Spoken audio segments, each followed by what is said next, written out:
It's always a good idea if I add myself. Good morning, good afternoon, good night. Don't let the bed bugs bite. Thought I'd just give off some old Jungle Brothers lyrics there. Not that I expect you to have heard of them or even like their music, but one of my favourite hip-hop bands. So welcome to RVTV and happy Easter for everybody who celebrates it, and happy Sunday for everyone who doesn't. How are we today, Simon? Yeah, good, thanks, mate. It's sunny Teesside,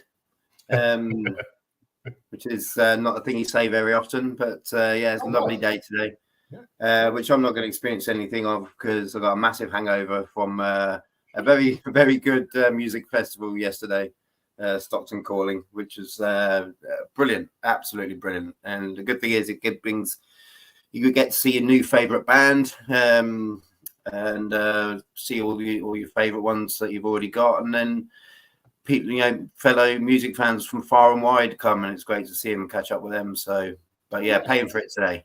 Yeah. Oh well, that's all good. And we have another guest coming on, Kev, but today known as Easter Egghead Kev. Like that. How are you, mate? How you feeling? All right, yeah, it was a bit of a rush to get here this morning because I fell back asleep, believe it or not. I went to bed at 9 o'clock last night. Bloody hell. Old time, and I had a cup of tea at 7:30 with the missus. She made it for me, and then we crashed again. So I was chasing it like a lunatic. That's what Sundays are all about, though, isn't it? Yeah, it's nice. Yeah, very nice. So have you peeled the spuds? No, got the lamb ready? That's all later. That's all later. Don't worry about that. There's no rush now. So everything's all under control. Yeah. Good stuff. Glad to hear it. Right, let's kick off with the game yesterday.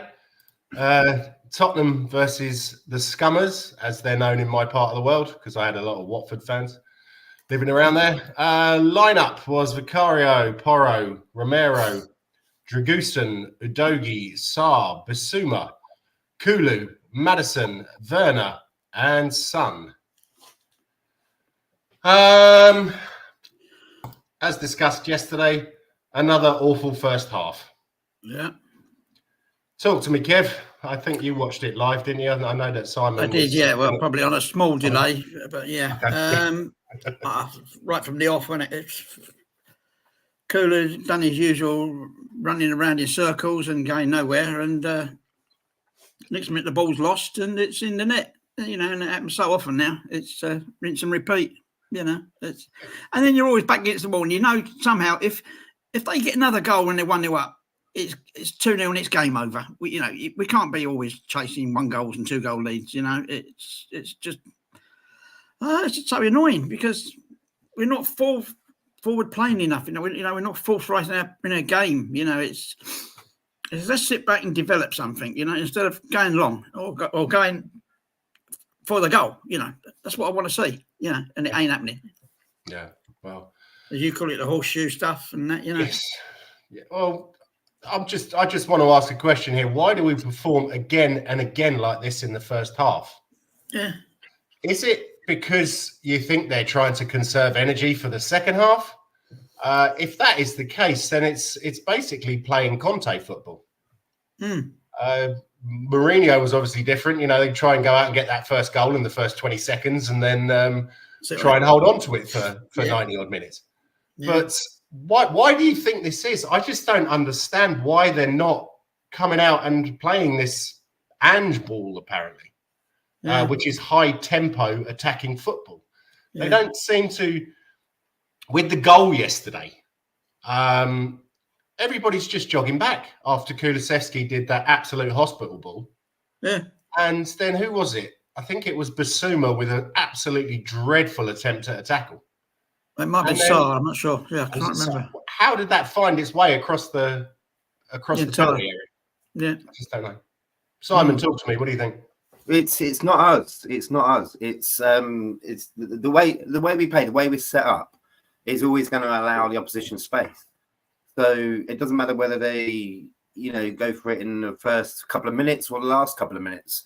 They're going to have opportunities just because of the way we play. It just so happens that any decent team you know, because there's no really bad team in the Premier League apart from Chelsea. Any decent team, bottom half club now, Chelsea, team, is going to know that the way we play and know that there's going to be an opportunity in the first couple of minutes. They know they're not going to probably get that later on. They know as we go on, we build up, and it's almost like a crescendo, you know, the way we play. Yeah. So they know they're not going to get an opportunity later, so they might as well, you know, take advantage of the space and the way we play straight away. And you know, fair play to them, because I don't know about you, but I'm still confident. If we go a goal down, we've done more goals now coming from behind and scoring those types of goals from after being behind than we have for the last 10+ years. So, you know, I'm not that worried about it. I mean, Ange said it was preventable, wasn't it? And yeah, it was preventable. I think Bissouma's given him too much space down there on the right with Townsend, wasn't it? Too much space down there on the right. And there's probably 2 opportunities we could have made a tackle in there, and it stops the goal. I don't think it was a foul on Son there. I think it was just coming together. Yeah. But yeah, I mean, it's just the way we play, because we push everybody up. It's not like I don't think we're performing poorly. It's just that it's like you said, it's a tempo thing, and we've said on it millions of times now. It's a tempo thing. It's just that we take time to warm up and get up to that speed, and other teams, because of that, they know that, and they'll be like, right, let's go for it right from the off. I'd rather we play the way we play and not peter out with 70 minutes gone, because we've gone too much for it in the first half. Yeah, I know we're fit and everything like that, but with our injury problems lately, there's always that side of caution, isn't there? So I'm all right with it. Yeah, I don't think this Ange ball, as everybody talks about, that's not what we're playing. I don't think, because his philosophy is that we attack, and it doesn't seem like we're doing that. I think we did it in the first, 8 games, whatever, and then the injuries and the sendings off and stuff like that pretty much put paid to it. This football doesn't seem to be what he keeps going on about his philosophy and how he wants to play the game, but I don't think we're doing that at the moment. Would you agree with that, Kev? It's still a slow. Well, going back to what Simon was just saying about the confidence he had, and that I could actually notice Luton were tiring about 10 minutes before half time. I said to the missus, I said, they're struggling here. They're not going to come out in the second half very good unless they've got some sort of revival plan in their dressing room or something, because they were looking tired then. So I thought that's a good sign. You know, we can get at them now in the second half, which we can do, you know. But the handball bit, the passing across the box again, you know, with Bakari on it, it inevitably leads to losing possession because of a hurried pass upfield. Well, why not just make that hurried pass upfield in the first place and let our players run onto it or something like that? You know, it's slowing things down too much, I think, sometimes. And we're going to play better teams now in the next few weeks to try and get as many points as we can, and we're going to get reamed. Well, yeah, Tuesday is always a difficult match, isn't it? Because, you know, apparently it's their cup final, apparently it's our cup final, whichever set of fans you talk to. West Ham have never been in my, you know, top 2 of rivals. It's always been Arsenal and Chelsea. Yeah. But, yeah, they're going to pick up a gear. They're obviously going to be chomping at the bit after yesterday. Oh, that was fucking hilarious. Sorry. But and then who have we got? We got Arsenal at home. No, we got the big teams. We've got to play all of them. Man City, Man United. Man City, Liverpool, and Arsenal in our running. So Chelsea. Yeah, luckily, Chelsea, of course, that's our game in hand. Aston Villa also have to play them. Yeah. Yesterday, Aston Villa were ridiculously lucky. I don't know if. Okay, I only watched the match of the day highlights, so you don't always get the full picture. But I remember looking on the app that I use for football. After I think it was 30 minutes, Wolverhampton had, I think it was something like 75% of the possession, 5 shots against Villa's 2. And how that Nori guy, who finished really well against us, missed that chance. I do not know what's going on. Well, I do. It's just we're fucking cursed, aren't we? Well, I think Chelsea were the luckiest yesterday. I mean, to get a draw, they have to cheat. I mean, that's never a penalty. It's never a fucking penalty. Like, referees, as you know, really piss me off. And just, like, I think Sheffield United manager yesterday saying, I don't want to give the FA any more money, so I'm going to keep stum about the referee. Yeah. I'm a hard-working Yorkshireman. What a sad state of affairs that they can't be criticised. They're not above criticism. They're the worst performing person on the pitch. Yeah. And again, unless you're Chelsea. And off the pitch. Yeah. In that little video room miles away where they're like, right, okay then, guys, who gave the biggest brown envelope this week? Yeah, exactly. But it's sad, like the sad state of affairs at Chelsea, which is hilarious. It said it right from the start. Pochettino shouldn't have gone there. It's a poison chalice. So now I've got no sympathy for him. Yeah. Anyway, back to us. Yeah, I mean, I'm all right with it. It's slow, and I wish we could be a bit quicker. Because again, they're going to come out the blocks at us. I don't think we need to necessarily match them. We just need to contain them, which is I think what we do. We had like 70% possession yesterday. I think that's what we do, or try to do. And I think just allowing them a bit too much space at the back. Sometimes a goal goes in when we're trying to contain them. But and it's like Kev was saying, like they're looking a bit leggy towards the end of the first half, which is a great decision by the manager then to bring on Brennan, bang on half time, Brennan Johnson. Yeah, because they need that speed. Yeah. Well, I don't think we should be. Sorry, Kev.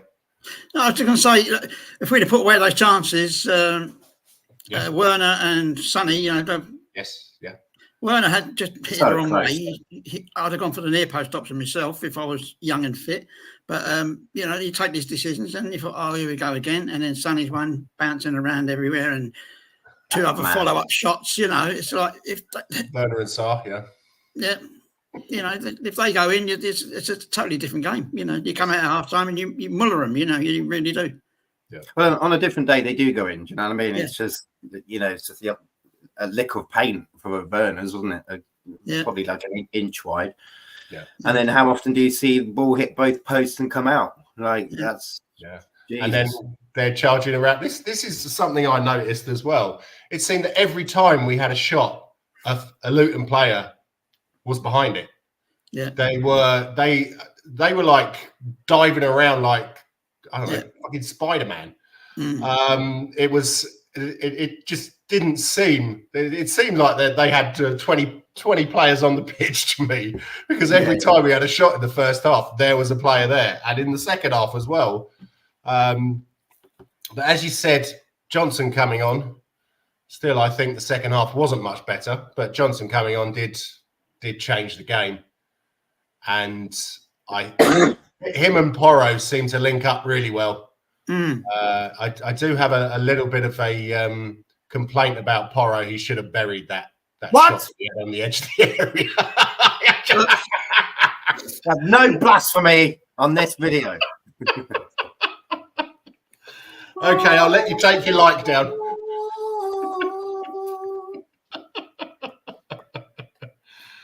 All right, Ajax just about to kick off. Is he playing? Yeah, Bergwijn's back for Ajax. Not that anybody cares. But, the first goal. Talk me through it. For us, sorry. For us, it's well, I mean, it depends which goal you're on about, because the one that was judged not to have crossed the line did cross the line, so that's there's that one. 99% of the ball goes over the line. No, it's not a goal. Fuck off. Ridiculous state of affairs. It's a strange one. Do you think without goal line technology that they would have given the goal? Yeah. If it had been back in the old days, do you think they would have given it? Definitely. Yeah, well, again, it depends if they're there, doesn't it? Yeah, it depends on the linesman, how far up the linesman is, and depends where the referee is. But if they're where they should be, which is most of the time, I guess, then they give that. Anybody gives that. Yeah. Luton players would have said that's gone over the line. Yeah. That's well. Then again, you remember Roy Carroll back in the days, Pedro Mendes. He didn't say it was over the line, did he? Fucking cheating bastard. No. Hated that bloke ever since. Absolute arsehole. Well, yeah, for our goal, I mean, I don't understand what their defender is doing. I don't understand what he's trying to do when he puts that in. Because it's too central to be thinking, put this out for a corner. Yeah. It's not really looking like he's trying to put it over the bar for a corner. Yeah. I don't understand what he's doing. He's literally having a pop at goal. Yeah. I thought it was a blinding shot, yeah. Yeah, exactly. Dad, that was a striker's finish, wasn't it? Yeah. That really was a lovely side foot into the bottom corner. But I think he can do it again a few minutes later. That one up, he had another follow-up one just like it, didn't he? He booted that one wide. Yeah. But I think Paratici was on the phone to him saying, "My friend, I hear you're playing tomorrow. Yeah, I have very nice brown envelope for you. See. Sorry, I apologise for all our Italian viewers, which is probably not that. I thought you were doing an American accent. Sorry. Are you talking to me, you fuck? They told him, go get me some fucking candy. Sorry. Anyway, yeah. But the second goal, I think that was a bit special. It was special, yeah. Yeah. I mean, obviously people say it's taken a deflection. That's what goes in, but when he first strikes it, it's going to the top corner. Son's like, so he's going to aim that top corner, and that's where it's going. So it would have gone in anyway. Yeah. But I think beautiful. Yeah. It was great thinking by Johnson to knock it back to him. He basically put it on a plate for him, didn't he? He did. And he impressed me yesterday, and I'm glad that lately he's been shutting up the haters a little bit, because he's learning on the job, isn't he? He really is. Yeah. And he was expensive, and unfortunately, I think he was coming out the gates, wasn't he? Because obviously played with Ben in the Wales squad that unfortunately went out on penalties. So he's probably fuming and determined from that. Probably giving them a bit more impetus to get a good job done, I think. I think fans need... Sorry. I was going to say, is that 7 assists they said yesterday now? I think he's had something like that. Yeah, I thought it was more. 6 or 7. He's... Yeah, it doesn't matter about that. Yeah, I can't remember. There was a stat that came out yesterday about the amount of players that we have who've got a quite high number of assists. Yeah. But it's I think a lot of fans will automatically judge a player on their price tag. And you have to take in a lot of factors: the age, the nationality. Also, if they're from the United Kingdom, moving away from home or moving away from, where they've grown up in a team, it doesn't just, it's very rare that players come in and straight away they're on it. You guys must, one of the best examples of that is Heung-min Song. I thought his first season was an absolute stinker. And everyone was saying we paid 50 million for this bloke. We paid 47 for Brennan Johnson. We paid 50 million for Son. How many years ago?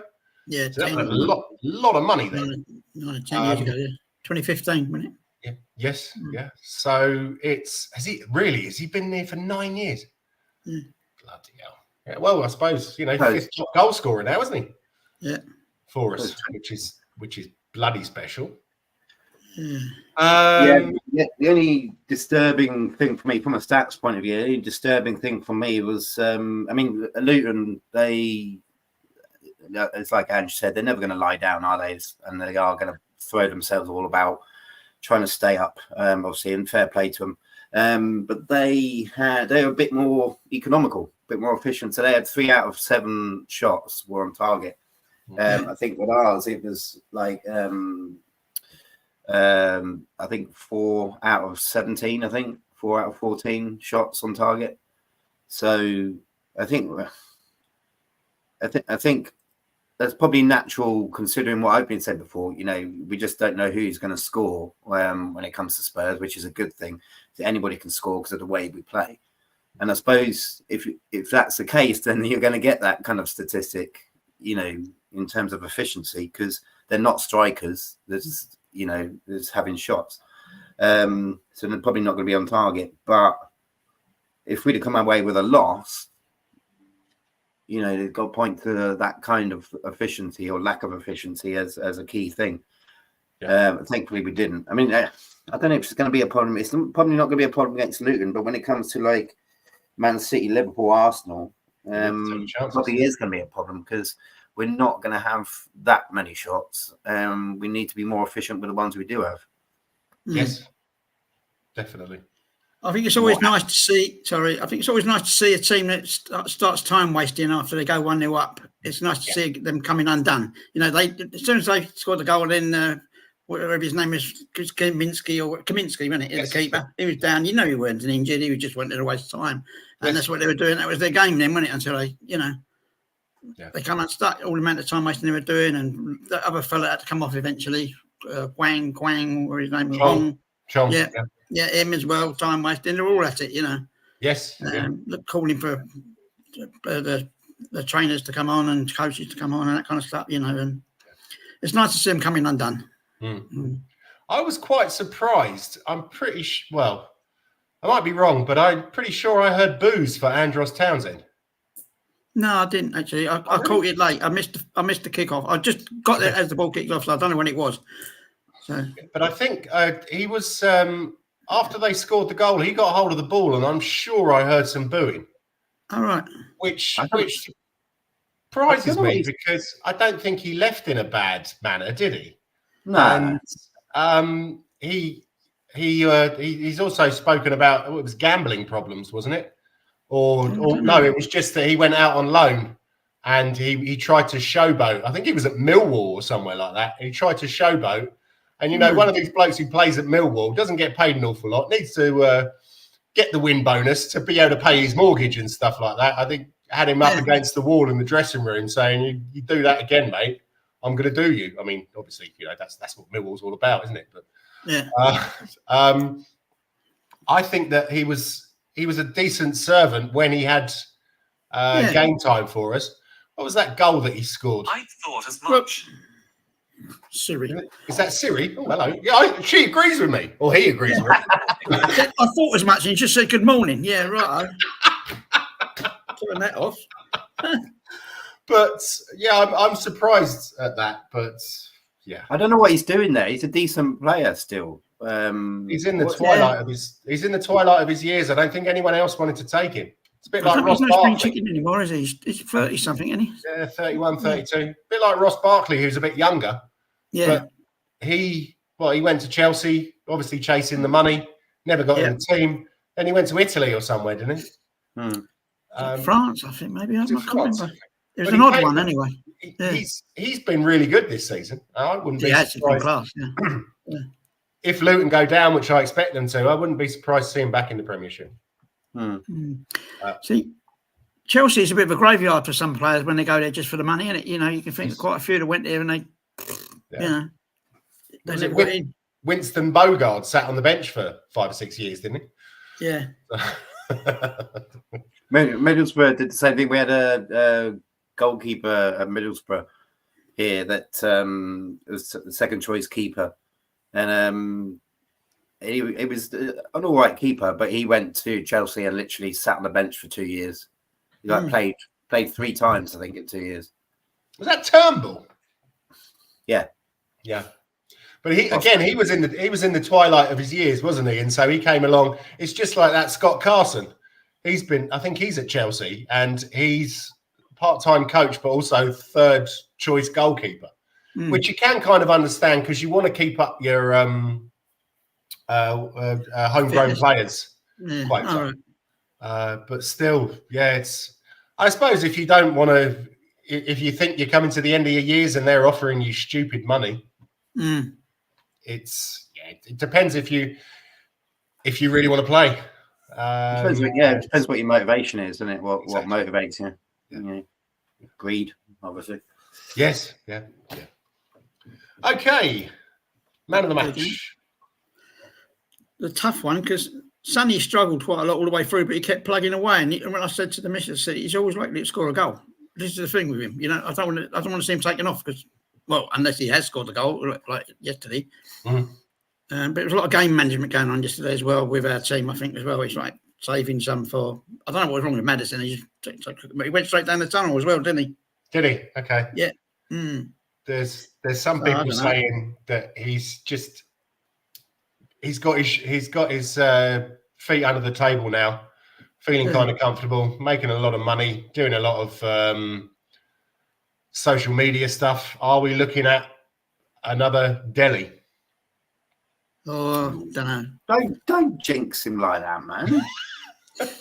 Bit more like a Beckham, but without a prize princess behind him, like, you know. Yeah. Well, I don't understand. I don't understand why you're saying it's a difficult decision for man of the match. Go on then. Yeah. I think I'll agree with that. Yeah. This guy. I might have to actually, because of his what do you call it? Bubbleness, like, you know, like his his enthusiasm and his. He's stroking all the other players, stoking them all up as well, you know. Yeah. He was everywhere, doing everything in every area of it. I'm surprised he didn't push Vicario out the goal and stick some gloves on. Like, he was just everywhere. And he is the one who threw himself at the when Luton scored. And it's pure luck that it went between his legs as he was diving at him. And he's taking shots yesterday. He still hasn't scored a Premier League goal, which I found surprising. But he was taking shots, and he does all of this stuff, and he's crossing and taking free kicks. He takes decent free kicks. Every time, like, he takes a shot and he misses, it's like the end of the world for him. It means that much to him. You know what I mean? Like, but he's not supposed to score, but he absolutely gutted when he did score. And obviously, I think he had a shot yesterday where he just hit it first time, and he didn't. I think as soon as he'd done that, he's realised I had more time and space there than I thought. I could have taken another touch, made sure of it. And he's just, his face is just absolutely gutted. Like, that's the kind of player that you want. Same with Maddison. Let's give the Maddison the benefit of the doubt. If he went straight down the tunnel, he's probably so pissed off with his performance. Like, if he's done an under-par performance, he just doesn't, wants to, like, lock it away, delete it, and do better next time. So that's fair enough. Porro was perfect yesterday. I'll give you Porro for that, but I'll have a special mention for Doggy as well. I thought he played rather well. Yeah. Yeah, I'm going Porro as well. I can't argue that one. No. Johnson close second. Good cameo, yeah. Considering he was only on for 45 minutes, it was. What did you think of the South American pair coming on, Lo Celso and Bentancur? I thought Bentancur played well. Yeah. Lo Celso, I don't know. He seemed to run into blind alleys quite a lot. Yeah. But I'm hearing other people say they thought he was absolutely brilliant when he came on, and I'm Bentancur. I sometimes wonder if it's me or if it's other people, because I see the game in a completely different way. Yeah, definitely. And, but it's a context. He's definitely tall, isn't he? Sorry, Simon. I can't realise how tall Bentancur actually is. He could be 6 foot something. I don't know. He's I'd say so. Yeah, let me have a butchers. Talk amongst yourselves. Well, it's a context thing with the likes of Lo Celso. Not so much Bentancur, because Bentancur starts more often than comes off on a sub. With Lo Celso, he knows he's good, and he knows his chances are limited. So when he comes on, he kind of over tries. That makes sense. Hence, running into channels. He's not up to speed with the way the team's playing and all that kind of stuff, and he's just there to add an extra bonus, if anything. He's not really there to fit in with the flow of everything like that. He's more there to just provide something else for the opposition to deal with. Yeah. Yeah. Because by the time he comes on, we're probably a little bit predictable in what we're doing, which it still works, you know, in what we do, and we still score, but it's a bit predictable. So bringing him on, it's like massive headache for the opposition manager. It's like, I have no idea what he's going to do, and he could score a goal or create or whatever. Yeah, so context thing with Lo Celso, I think. When he's on it, he can dribble, he can keep the ball like Moussa Dembele, I think. Yeah. He can be slightly untouchable, but when he's not, which unfortunately seems to be an awful lot of the time. But then again, it's difficult to get up the momentum, isn't it, when you're coming off the bench and when you've had so many injuries? It's a shame. But anyway, we've got 5 people watching. Yeah. So type in the in the comments who you think your man of the match was. And just to go back to what you were saying earlier, Kev, about Bentancur, he's 6'1.5". Yeah, I thought he's rather tall. Yeah. Just for those watching, it's spelled Porro. That's how you spell it. Oh, okay. Did you? I didn't know that my commentator is. Was I watching? I can't remember which side I was watching. Is it Optus? Shouldn't be saying that, should I? But I'm in Ireland, so it doesn't matter. They mentioned, the commentator mentioned about the broken toe that Bentancur had, and what your man said. The manager, Ange, he turned around and said, "You've got a broken toe." He said, "But he's got 9 other ones. What's he worried about?" Oh, put Gary Lineker's career to an end, didn't it? Yeah. What a match of the day! Oh yeah. That's probably why he wasn't doing it yesterday. Broken toe. Yeah. Did you watch Match of the Day just before Spurs? I didn't. The Spurs game. Alex Scott. I love Alex Scott. I think she's great.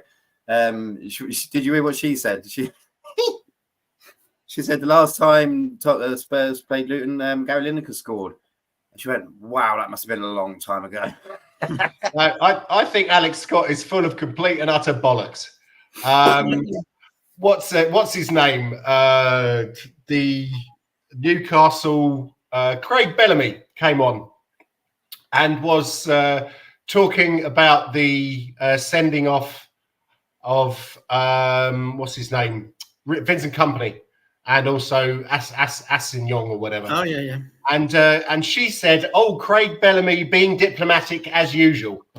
I turned to my wife and I said, "Diplomatic? This is the bloke who hit his mate or his teammate with a golf club.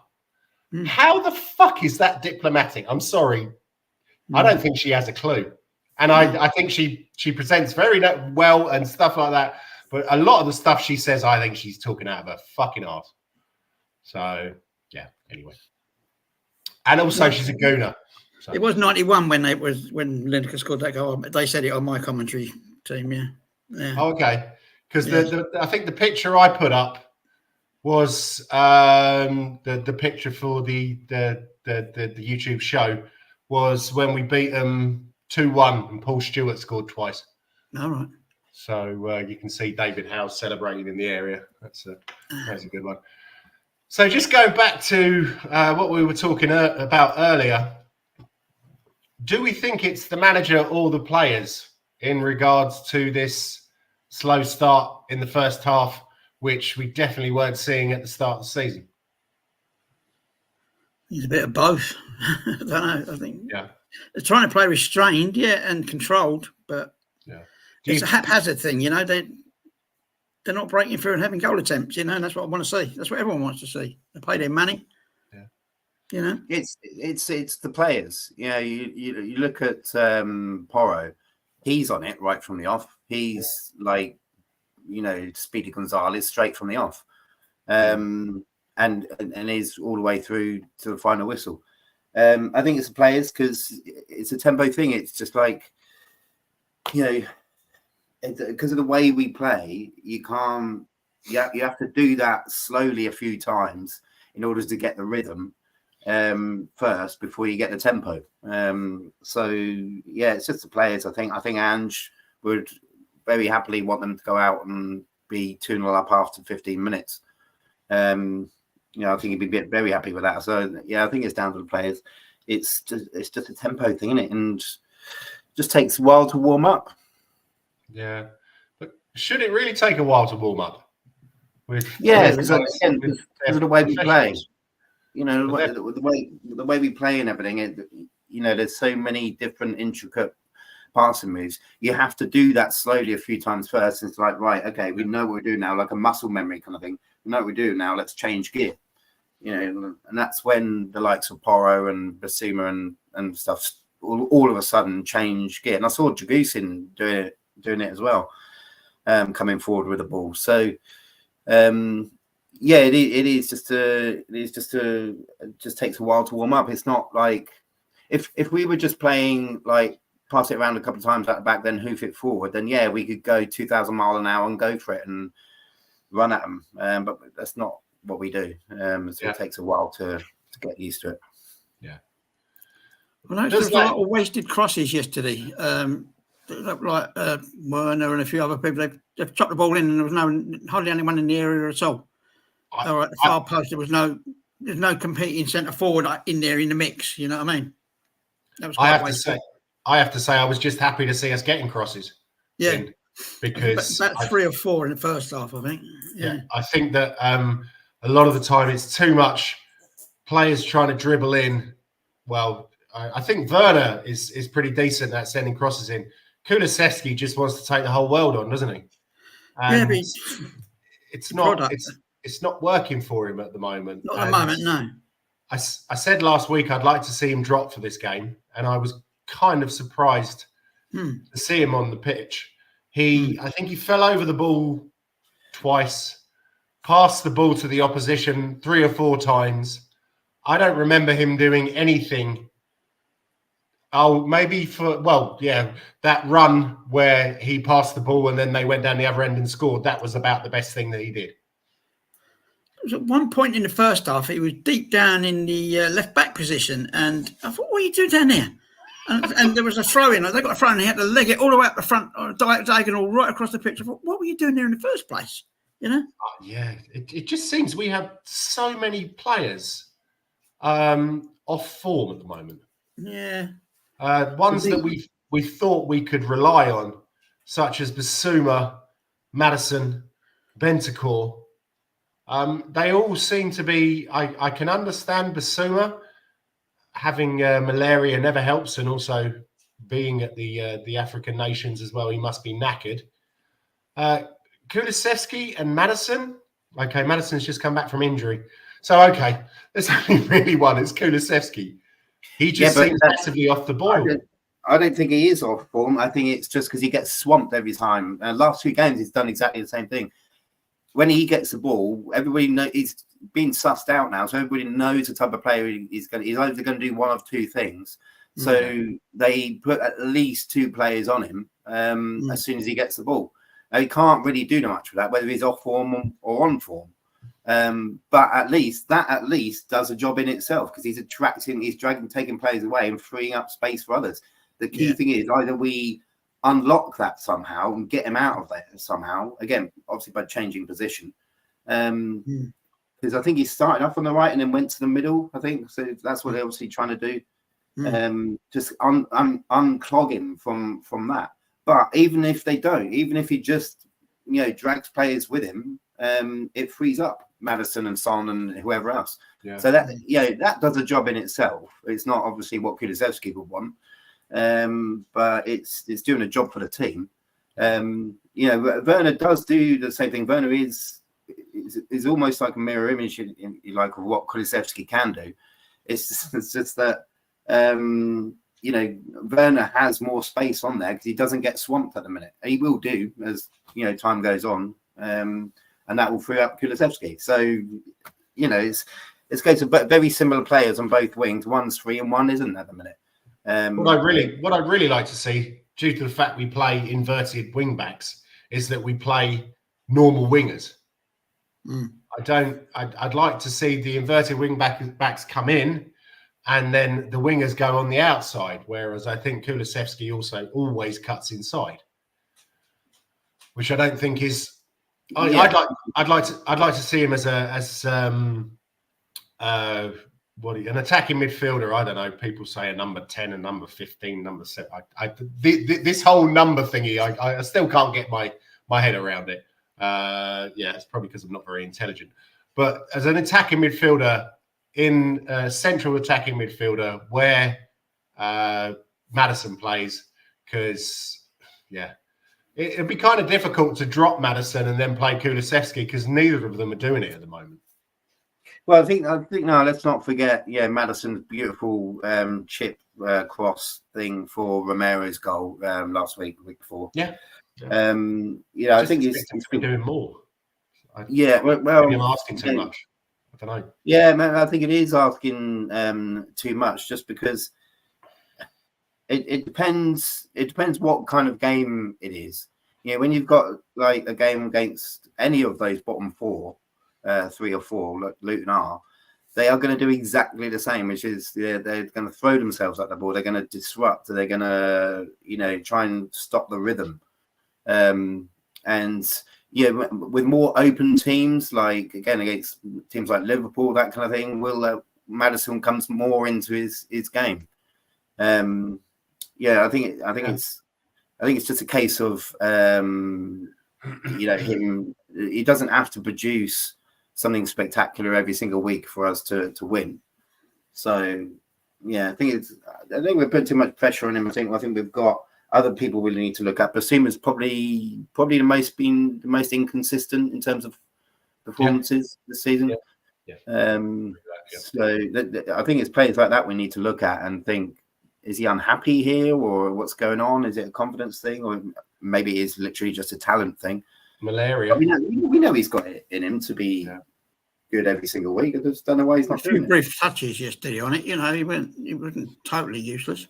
No, he had some nice touches. Yeah. What do you think of Højbjerg when he came on, Jens? I thought his hair looked lovely. Yeah, I said, let me say, he's had a dye job, hasn't he? Yeah. No, I think he's grown it a little bit. It just looked like he's had a bit of probably going for the mullet on it. Yeah. Well, when did he come on? The 88th minute or something like that? Yeah. I think he's actually done pretty well when he's come on over the last few weeks. Mm-hmm. Before that, I still don't understand everybody saying, "Oh, he can't play in an Ange team." I think he can if he actually is told which role he needs to play. Yeah, he coached properly. Yeah. I think if you want him to sit back, then let him sit back. If you want him to go forward, you have to have someone else to sit back. Yeah.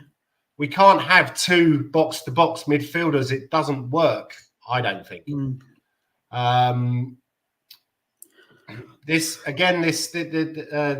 People apparently were slagging off Dragusin yesterday because he had a couple of wayward passes and stuff like that.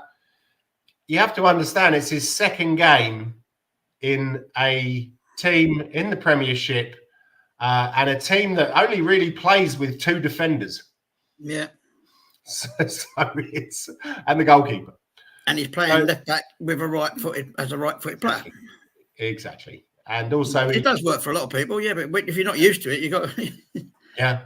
And coming in after Van der Ven's performances this season, it was never going to be easy for the fella. And I think he's held his head up high, and he looks like he really wants it. So I think he'll be a decent player. Yeah, he's done well. You can see him being a staple in any lineup that we have for him. I'm all for him. It's clearly it's not like a Matt Doherty thing, is it? Where it's like you're just not good enough for this team. He's clearly good at what he does. I laughed when one of the Luton players, I can't think who it was now, squared up to him, and I thought, you don't square excuse me, you don't square up to a fella that's head and shoulders taller than you unless you've got a weapon. Well, he comes from Luton, so obviously he's got a weapon. Yeah, true. It's like looking up and you go, yeah, well, you wouldn't mess about with it, would you? No, they say it's the strongest fella in the team now as well. Yeah. They say, so, yeah. I don't know. I see there's a few subs on there that are like thinking, when am I going to get my next chance on that bench as well? They're sort of locked out. Emerson, Skippy, players like that. Ben Davies, they're sitting there patiently thinking, "Am I going to get back in again?" It's like. Oh, Skip wasn't even on the bench yesterday. I'm not sure. I didn't notice that. Yeah. I know Ben Davies was on that. Yeah. Yeah, I don't think. I think Skip might be injured. But do you think I don't think he's good enough anyway. Not anymore. No, he came out of the blocks, and I'm not sure. I think again, you could argue the same thing with as with Højbjerg. If he's told to play a certain position, then I think he's good at that. But if as Simon said earlier, it's quite intricate the way we play, and you have to kind of change things. Then it's I think it's a bit difficult for players like Skip and Højbjerg to do that. Yeah. They have to have. Yeah. I don't know. Yeah, I don't think he's he's definitely not as much of a micromanager as AVB was. Yeah. But he still does. Yeah. He likes to be able to change things at sort of, well, the way I see it, he likes to be able to change things at a sort of 30 seconds notice. And some players don't really deal with that very well. Yeah. Only one youngster on the bench yesterday. Scarlett.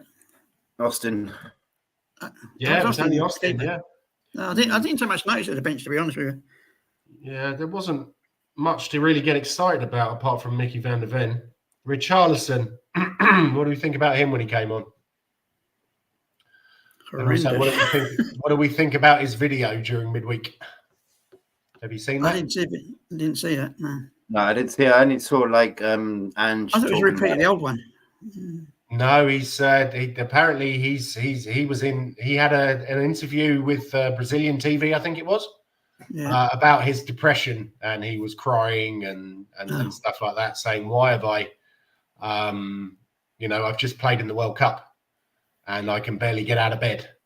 So I think they really need to get him in to see a psychiatrist, or I'm not really sure about that, psychologist, whatever. I think the point of the interview and everything was he is getting all the help he needs, which is a good thing. And I think the whole point of it is he's very keen to help others by talking about it. Yeah. This thing becomes acceptable and talked about, and more people get treatment for it. And so it's, I mean, I'm basing this on what Angel was saying as well. I think he said something like he's becoming a conduit for help for other people, which is good. I think that's the whole point of it. Yeah, Richarlison is getting all the help he needs, which is, and it's obviously working because, you suffer with depression. You don't also score, 10, 11 goals this season. So, it's working, and it's just that, he obviously has down days and everything. I think that's a separate thing to being in the moment in front of goal. I don't think he's good enough. He makes decisions, and his touch in front of goal is just pants. And but he plays exceptionally well out on the left. So yeah, I think he's still got a role to play. It's just whether there's enough time and space left for him to do that, because obviously Werner's kind of so am I saying that right? Is it Werner or Werner? I don't know. Werner. I think it's Werner.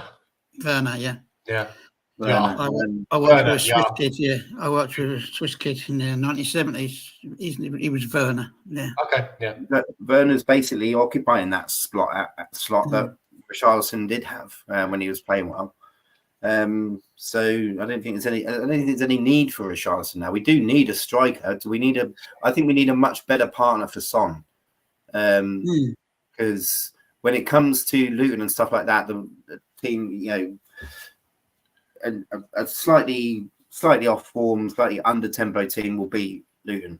In order for us to go probably top of the league, I think we need, obviously, everybody playing on full working cylinders, but also we need a better striking partner for Son. It looks like he's doing a lot all on his own, and he can do that. But he's in his 30s now. He's not. his speed isn't what it was. You know, you look at that classic Puskas winning Burnley goal, and you look at him now. He's not a completely different player, but his speed is not the same as what it was. So he needs somebody up with him, and we haven't got anybody up there with him at the minute. That's good enough to form a decent striking partnership. We are kind of spoiled because obviously when a certain Mr. Kane was here, it was the best striking partnership ever in the Premier League. So it's something to match up to, but I think we need to keep trying either new players or different players to pair up with Son. He needs somebody. You know, almost every single goal he scored is because it's feeding off someone else, you know. So that Burnley goal a few seasons ago. That's the one. Yeah, exactly. Yeah. Who was that? Vertonghen. Vertonghen got the assist for that, didn't he, on the edge of his own penalty area? Yeah. By the way, did you see Vertonghen the other night in the England-Belgium game? Yeah, he's still got it. Definitely. Yeah. Okay, so let's do a preview of the game of the season in East London. You know, they've all been sharpening their Rambo knives and bringing out their baseball bats with 9-inch nails and stuff like that. The Tottenham visit to the soulless bowl that is the London Stadium that they pay 2 packets of crisps and a pint of lager for each month. Even the name is boring, isn't it? Like, no, but have you seen their badge? It says West Ham, London. It's like, what? Do people not know that you're in London? Where am I? Am I in Essex? Oh, mate, yeah, lovely. So I'm going to go for my predicted lineup, or I hope for this lineup.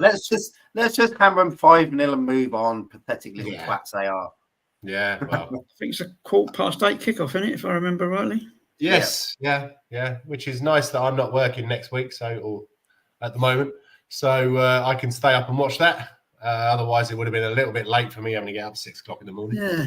But the lineup, or the predicted lineup, or the hopeful lineup, is Vicario, Porro, Romero, VDV, Udogie, Sarr, Bentancur, Johnson, Maddison, Werner, and Son.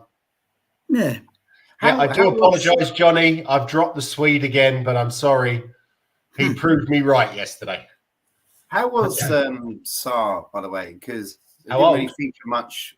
No, how was he performance-wise? Yeah, I think he was good. I thought he was good. He box to box. Yeah, done a lot. Yeah, he looked great. That loping gait that he has, he was all over the place. He was, isn't he? Yeah, he's brilliant. I mean, for a 21-year-old, that is a bit special. It's the enthusiasm that's bundled with it a lot as well. You know, he just don't give up, does he? So after the West Ham game yesterday, as we said earlier, or as I said earlier, they'll be chomping at the bit. What do we reckon? What's the score prediction? I haven't thought about it yet, to be honest with you. Right. I'm still glorying in yesterday's win, but it's coming around quick, isn't it? Yeah. Tuesday night. I mean, we know what West Ham are going to do. It's going to be up and over, and bounce it onto Antonio or Bowen. You know, that's their game, isn't it? Of set pieces. Souček, the other one, wherever he is. The one beginning with C, Souček, and the other one. It's going to be a physical game. Kufal, huh? Yeah, it's going to be a physical game. Yeah, Kufal, yeah, that's the one. Depends who they got in goal on the day, whether it's going to be Flappy or Areola. Well, Areola came off yesterday, didn't he? Half time. Yeah. So he's had a good season from what I can see. Maybe they're doing job sharing, I don't know. Yeah. Well, Flappy Hansky, you know, he has kind of proved us a little bit wrong with that nickname because he has been a solid goalkeeper. Yeah, he has, yeah.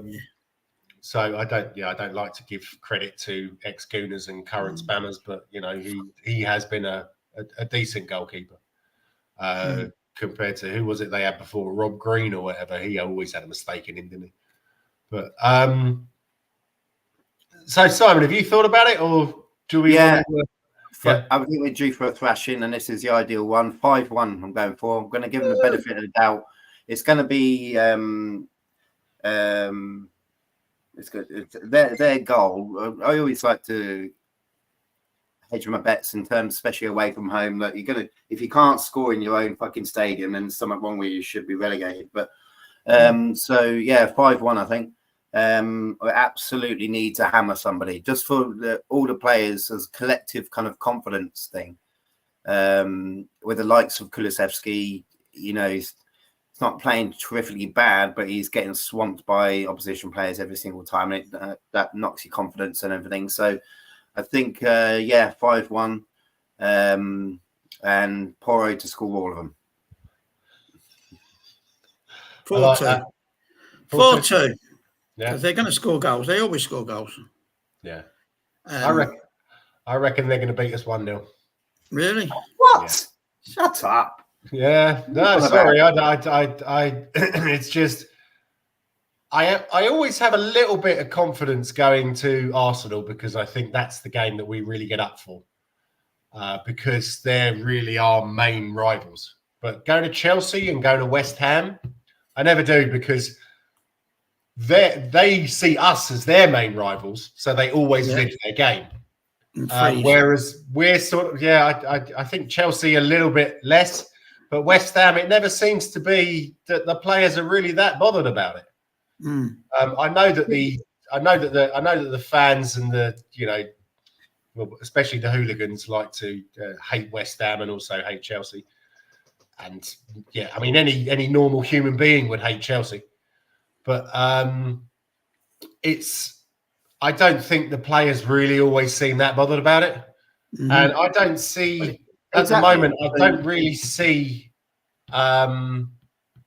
Postecoglou as being a great motivator. There the just dynamics of it, doesn't seem to be that spark that we had at the start of the season. I know the players may be tired, malaria, injured, etc., playing with a broken toe, blah, blah, blah. But it's over the last few games, he talks a good game, but I'm not sure that he's to the press, but I'm not sure he's motivating the players as well as he could be. So, yeah, I know you don't agree with that, but it's... No, I'm trying to think of an answer. No, I'm talking to Simon. I can see his face. Sorry. I know Kev is, yeah. I mean, we don't know anything about that. We don't know how he motivates players. We're not there at training or anything like that. No, that's fair enough. Yeah. It's an unknown. That is. In terms of motivation, you know, when we're playing well, and the goals that we score now are fucking phenomenal goals. I mean, absolutely phenomenal goals. And any player wants to be a part of that. And you know, if you look at like, we've had a lot of tap-ins though as well. Yeah, but look at the build-up play from that. Yeah. You know, the passing that leads up to that. You know, and you look at the likes of, you know, the great Pedro Porro, to give him his full name. It's like a circus act. Porro the Great.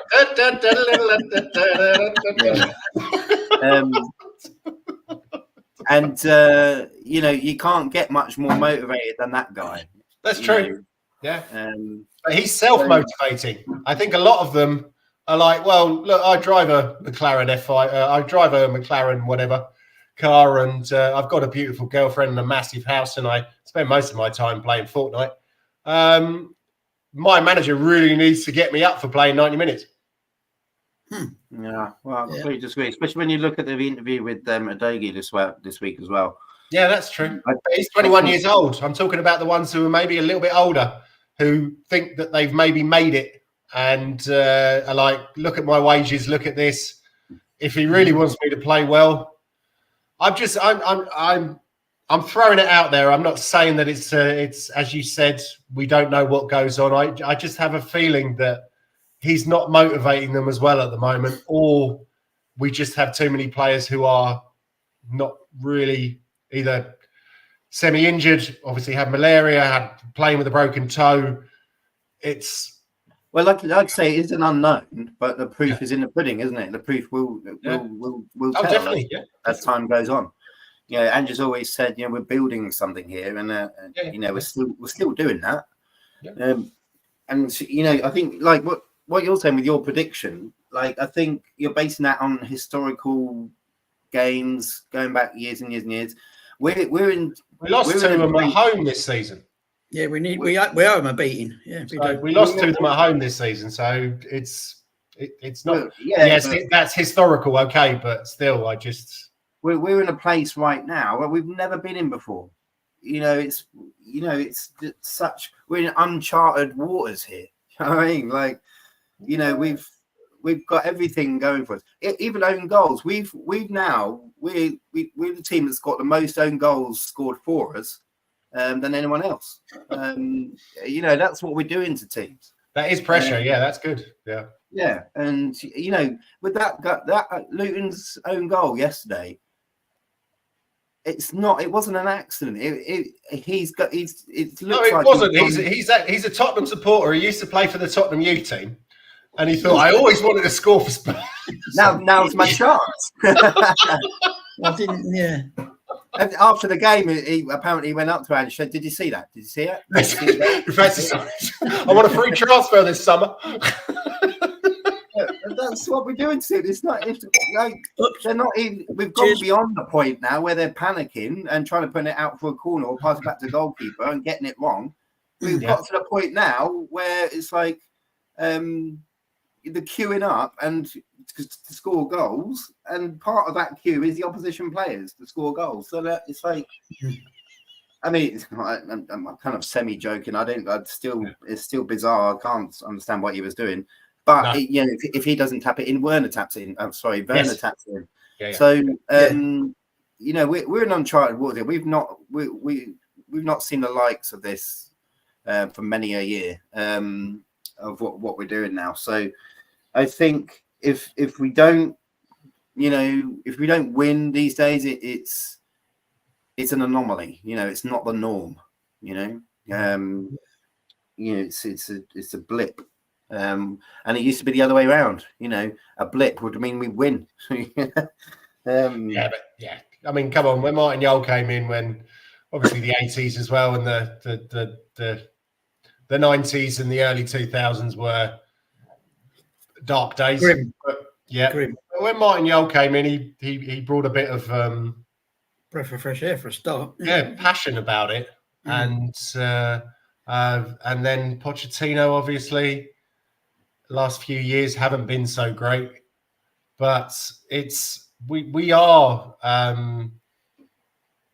mean, that Pochettino team was. I think that was amazing. That season that we went unbeaten at the Lane that you can see behind me. That was. I remember that. What was it? The second last day of the season or something? We beat Leicester 6-1, and then we beat Hull 7-0 on the last day of the season. Yeah, it was how we didn't win the championship that year. I will never know. But it's just I am fully backing Postecoglou. I don't want him gone yet, but I think that there are a few teething problems at the moment, and I would like to know why these very good players such as Basuma, Kulusevski, and Maddison are not really performing to the way that they should be. It's hard to read him because on the touchline he's pretty damn inscrutable, isn't he? You know, he looks there, and even when they scored yesterday, he didn't budge a muscle. You know, he's like, oh, you know. Yeah. Oh, fuck off, John. Anyway, I see you left out Basuma. Typical time. I'm going to work that in. Is this going to be like the same every week? Like, so this is the thing now. Right. I want whenever we do this, right, and we do the predicted lineup for the next game, you have to leave out. You have to leave him out, and then we just try and guess what reason John is going to come up with. Being a typical Dane, isn't it? You know. Yeah, it's not ad libbing, is it? It's predetermined, isn't it? Yeah. Typical Dane. Scripted. Scripted stuff. Whatever. I'm going to make that part of the show. Yeah. Nice to see you, John. Happy Easter. Hope you're well, mate. Yeah, same. Okay, so what was that? 5-0, 4-2, and 5-1. 5-1. And who's going to score for us? Kev? I don't care. I don't care who scores. I think Sonny might get 2, Werner and Johnson. Yeah. I think that's nice.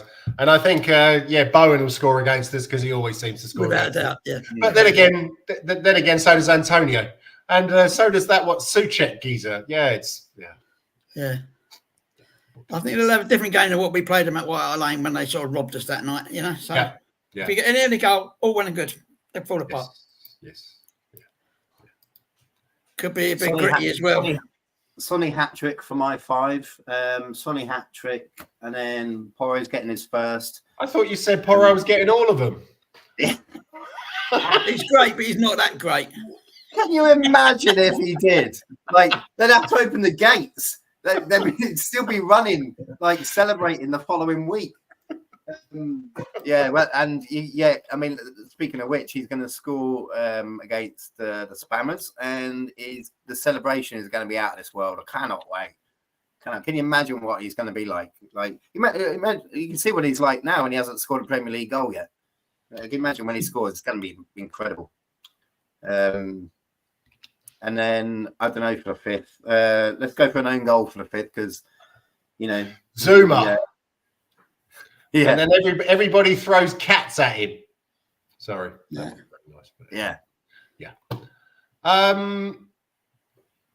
We were talking about this a little bit earlier. I'd like to go a bit more in depth. A striker. Who do you think is likely and... Yeah, it's not really... Who do you think is likely? Because... I mean, to try and replace Harry Kane, you've got Heung-min Son. He's getting on a little bit. He's not a natural striker. Do you think we actually need a natural striker? And if so, whom? Who? Well, we don't need another player like Son. Son can take the ball and run with it and create chances and curl in 20-yarders into the top corner. We don't need someone like that. We need someone a bit like for Wycombe Wanderers, Sam Vokes. Somebody who's tall, can win the ball, is a bit like a unit, and who can basically hold the ball up for him. It's a case of being the foil, if you like, for Son. Yes. Someone he can do very, very intricate 1-2s with, and bang them in. Yeah. But also someone who's going to have that instinct in front of goal that we thought Richarlison would have, but hasn't. Yeah. And from corners and free kicks, one who's going to just go that extra yard to toe poke it in, or the near post and stuff like that, or be brave enough for the diving header, in front of goal. And someone who's good, accurate with the passing, and he can win every single header. That's what we need. Unfortunately, Sam Vokes is too old now. He's too old even for Wycombe. And he was never good enough anyway. But, sorry. This is an interesting question from John. Do you think the players have down tools a bit because they've had a whisper that Liverpool are stealing Ange? Nah, not at all. Not at all. They know, and then they've said things like this. They don't take any notice of these rumours that fly around. If they see them at all. So, it would be dismissed straight away, even if they heard the whisper. I don't think they're down tools, but I think a little bit knackered, maybe. Obviously, the international break. Why we have international breaks in the middle of the fucking season, I don't know. But, a little bit knackered and a little bit injured. I think it's just that, they're off by about 10%, aren't they? The important players. And that'll be the reason why, and it's just about getting that back, getting that 10% back. But I also think that it's not just after the international break. It's been a few weeks now. When was the last time we had a good first half? Well, it might well have been recent. I just can't remember. I don't really break it down like No, that. no, I'm not aiming it directly at you, Simon. I'm just saying generally. I don't remember the last time we had a decent first half. I feel Yeah, it was but that's 4 not to goals say- in the second half, wasn't it? I think. Yes, That doesn't mean that we haven't had a decent first half recently. No, I know, It's just that I know. we can't remember. We usually 1 or 2-0 down. That's the trouble. exactly. Yeah, I don't think that's really.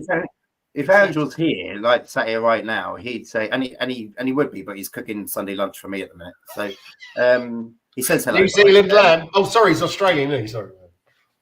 Well, it's Greek Australian. So we're gonna have some basic Greek food, but chuck it on the barbie. That's bizarre. Oh, nice. I don't know what's in there.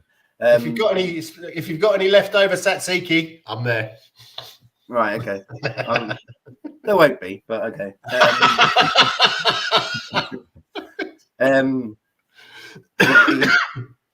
He would say, it's the end result that matters, and it is. Yeah. It's the end result that matters, and he doesn't really need to do anything unless we lose, unless we have like blips like against Fulham.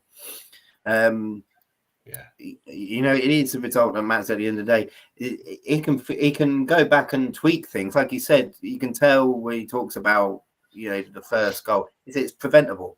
So it'll be those things that it'll go back to training. So look, this is pissing me off. It'll be the same as you. This is pissing me off as conceding these first half goals. They are preventable. Do you know what I mean? Like, let's get this sorted. Yeah. And that's what he'll work on. He's got something to work on, but it's a result that matters at the end of the day. I think this is the best that we could have hoped for, considering what's actually happening. Brand new manager, new players, new way of playing. I'd expect to be probably 7th or 8th with that kind of scenario, objectively. We have been spoiled. We definitely have been spoiled. Yeah, and it's just pure luck that and shit referees that we're not at the top of the league. And that's incredible when you think about it. That's probably the longest answer to a question ever, I think. Sorry, John. I was going to say, I wanted to ask Kev, but I'm not sure we got time. No, I'm joking. What do you reckon, Kev? I don't know. No. Where were we? I was just thinking, do you think the players have down tools a bit because they've had a whisper Liverpool to Steely Dan?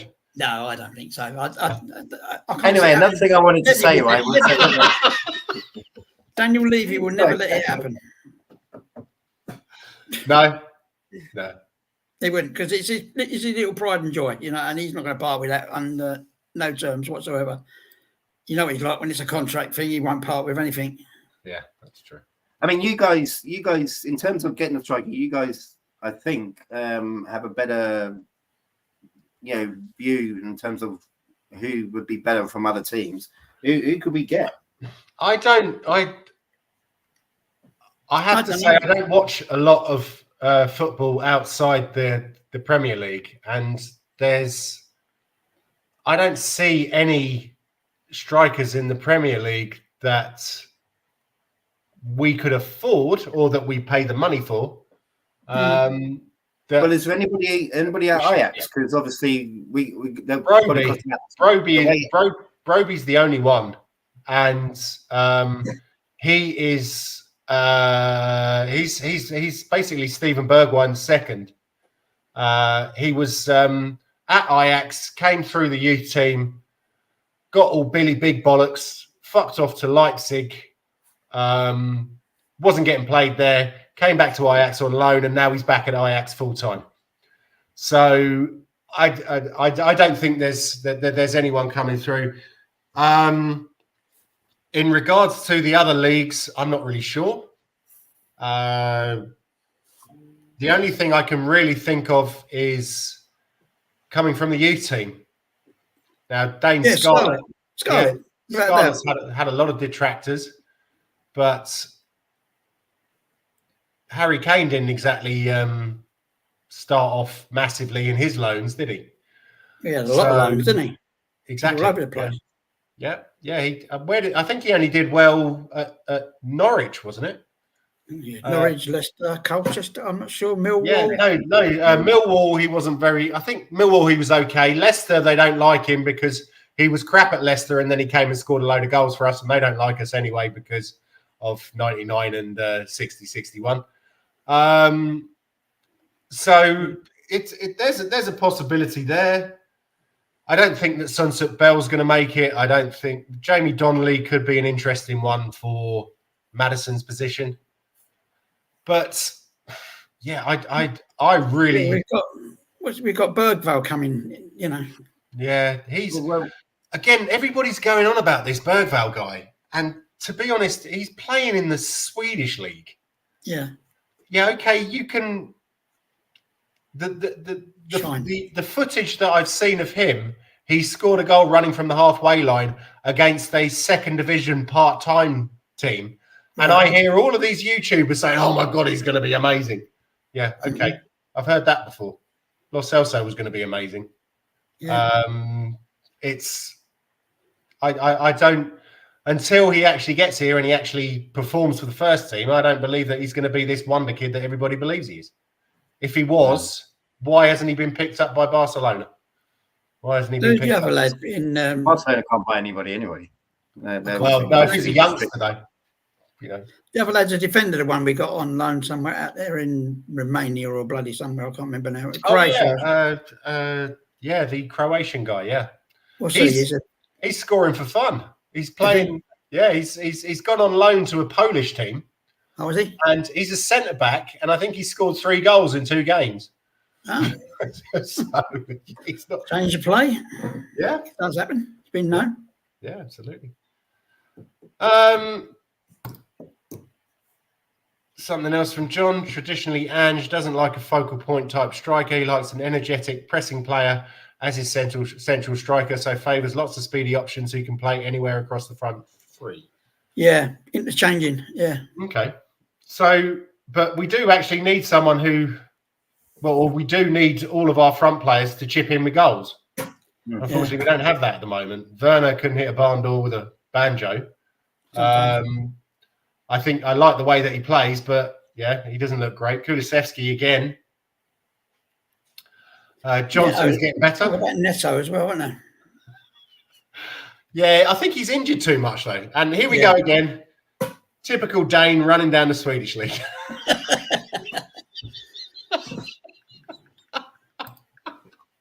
They're pulling down that bridge. I love you. I have a feeling because you're growing your hair long again and it's blonde, you think that you're Swedish, don't you? Bastard.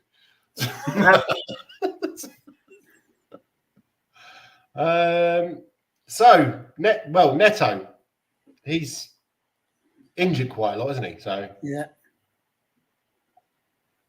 Anyone else you can think of? No. No. Not me. No, okay.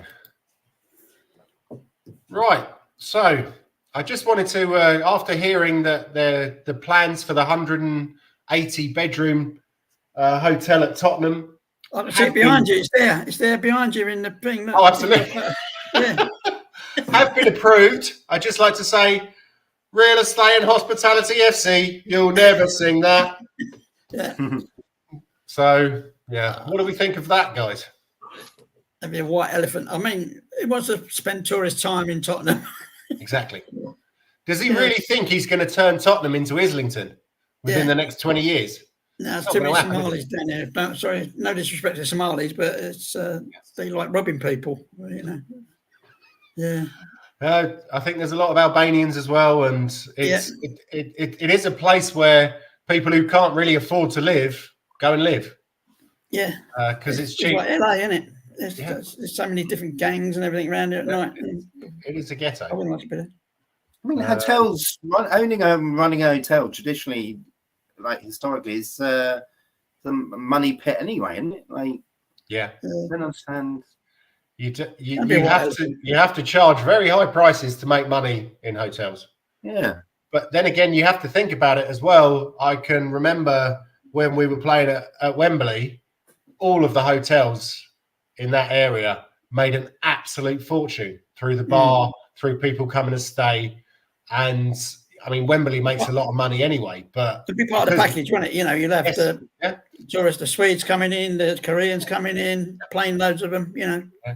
Not the bloody Swedes. No, they don't spend any money, mate. They bring all their booze from Sweden. That's a joke. All right. Typical Dane running down the Swedes again. It's like 10 quid a pint in Sweden. That's for Carling. So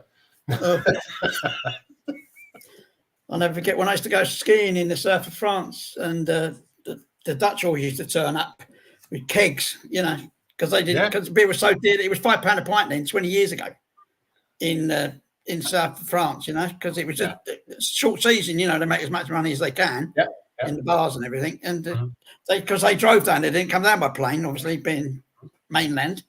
They drove down with kegs. They were taking all the kegs out of the thing instead of luggage, and that was it, you know, like bloody skis on the roof and kegs in the boot. Yeah, well, that's that is where the saying "going Dutch" comes from. They're extremely how can you say tight over here. Walked in one of the bars there one night. I can't remember which resort it was at. It's somewhere in the south of France, and everyone's head was touching the ceiling. And I went, "What is this? The fucking land of the giants?" Said they're all Dutch. I went, "Oh right." Yeah, that is kind of true. No offence to you, James. No, not a problem at all, mate. I'm Danish, so it doesn't matter. You're above it all, aren't you? Absolutely. Pardon the pun. Okay then, guys. Any other business and any plugs? Any plugs? No. Any other business, Simon? Are the women playing today? Nope. So international games coming up. So we've got a couple of international friendlies, but most importantly, European qualifiers for England women. So that's coming up this next week. So yeah, fingers crossed for that. A lot of the old guard have fallen away for the England and women. Steph Houghton's obviously retired this week as well. So there's not many legends left in the side, so a bit nervous about that. So see what the new blood comes through and see what they're like. But yeah, fingers crossed for that. No, the only thing to look out for me that's coming up sooner than that is Wycombe Wanderers in the trophy final at Wembley next Sunday. Yeah. Playing Peterborough, and then it's going to be a tough game because obviously Peterborough in the playoff places, and we're just outside. Well, a good few points outside. So we're going in as underdogs, I think. But we've beaten them the last couple of times we played them in the league. So, you know, it's going to be a good game. Gutted I can't go, but obviously, as you know, I'm hundreds of miles away from Wembley. So, and Wembley's team to have fucked up the whole ticketing system. It'll all be corporate, won't it? And Wycombe will get 2,000 tickets, and the rest will get 3,000. And it's just the way they've done it. It's just ridiculous. And they keep changing around the bloody kickoff time and everything, and pissing everybody off. So it's the FA for you. What do you expect? Yeah. But I hope you'll all watch that along with me, and then. You know, not doing a watch along or anything. I just want you to be there, like watching in spirit, and then cheering on Wycombe. Will it be on the TV? Yeah, should be on. Yeah. Well, I don't know. I've never played for Sky, but I'll find a link from somewhere. Oh yeah. We'll be playing in green and white because we're the away team. So it'll be a bit strange. So if you see a team playing in green and white at Wembley next Sunday, just cheer them on. Yeah. I can remember many years ago, it was my mate's birthday and he's a Watford fan. So we went up to Peterborough. I have no clue why. Caught the train up from King's Cross, got there. We helped clear the snow off the pitch because the fans were asked to do that, and stood on the old style terracing. It wasn't actually that packed. And I seem to remember, I think it was Bruce Dyer who got the equaliser. No. Might have been Gifton Noel Williams or something. Got the equaliser for Watford. And then someone dropped their guts on I promise you it wasn't me. I have never almost been asphyxiated like that before. It was fucking awful. So that was my memories of Peterborough. So, yeah, good luck to Wickham for that. And also good luck to Barnet, who are playing tomorrow. Hopefully, we'll be confirming that second spot in the National League. On the bees. Yeah, absolutely. And then the rest of the guys in the playoffs, they have beaten most of them this season, but obviously it's the end of the season. But they seem to have picked up a little bit of form. They had a bit of a dip, and now they seem to be playing a little bit better. And I think that getting promoted as well is only going to boost the whole thing about getting back to Barnet, getting back to South Underhill. And that would be brilliant because I'd love to go back to watch a game there. Go all the way down to the end of the Northern Line, get off, walk down the hill, stop in at the Red Line, I think it was, because the other blues that we used to go to, that's a school now or something like that. And that would be great memories. Is it just the one playoff place for that, is it? Well, I think there's 6 playoff places, and then 6th place 5th. 5th place 4th. It's like it's an interesting way of doing it. But Barnet would only go in, I think, at the semi-final stage, or maybe even at the final stage. I'm not 100% sure. All right. So finishing second obviously gives them a bit of an advantage. I think it will probably be the semi-final stage. I don't think it would be very unfair if you get second, you go straight into the final. But so that would be very interesting. Sorry. Talking of playoffs, it's nice to see Leicester have made the playoffs, or they're in the playoff situation at the moment. Yeah. It's bloody hilarious, isn't it? Ipswich top, bloody hell. Yeah. Well, my best mate's team, Watford, probably should have beaten Leeds on Friday. I didn't see it, to be honest. They scored a couple of very good goals. Now they got rid of, I can't remember what his name was. It's the 10th manager in the last 2 weeks or something. God, yeah. And they've got, do you remember Tom Cleverley? Yeah, I know the name, yeah. Yeah, he used to play for Man United and played for Watford. That's right, He's their under-21s coach, and he's in charge, and he seems to be having a bit of a new manager bounce. They're not going to get the playoffs, unfortunately, but almost beating Leeds. It reminds me of, God, when I think I was 16 years old when Watford played Leeds, when Leeds had just won the championship. And Watford played them in the FA Cup and beat them 2-1 at Vicarage Road. That was a great night out, that was. Oh, on the terraces again, you know, when you could stand up, and when they scored, you got squashed against the barrier. It was good old days. You don't miss that? No. No, I think you experienced it more than I did. Sorry? I'd go under rather than over. It'd be easier. Yeah, fair enough. Okay, then, guys, thank you very much for coming on, and thanks everybody for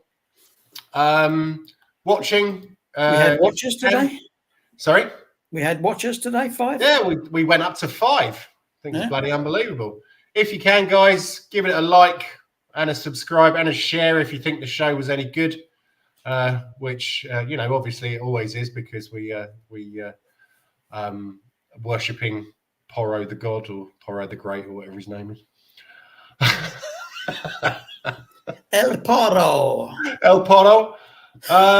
And next week, who are we playing? Playing Forest on the Monday. We're playing West Ham, then Forest on the Sunday night at 6 o'clock. Oh, okay. It was pushed forward from the Monday night, wasn't it? Okay. You fancy doing a show? Because it's probably going to be my last one for a while, because I'm heading back to England. Okay, yeah, no problem. But you guys are more than welcome to do them while I'm away, and I'll see if I can pop on. But I don't have a laptop, and I don't think my parents have a decent webcam. So, but we shall see. Yeah, nice one. So I'll arrange that. And not too many more yet. Just to say one last thing, or 2 last things. Come on, you Spurs, and leave the Alps. Yeah, come on, you Lily Whites.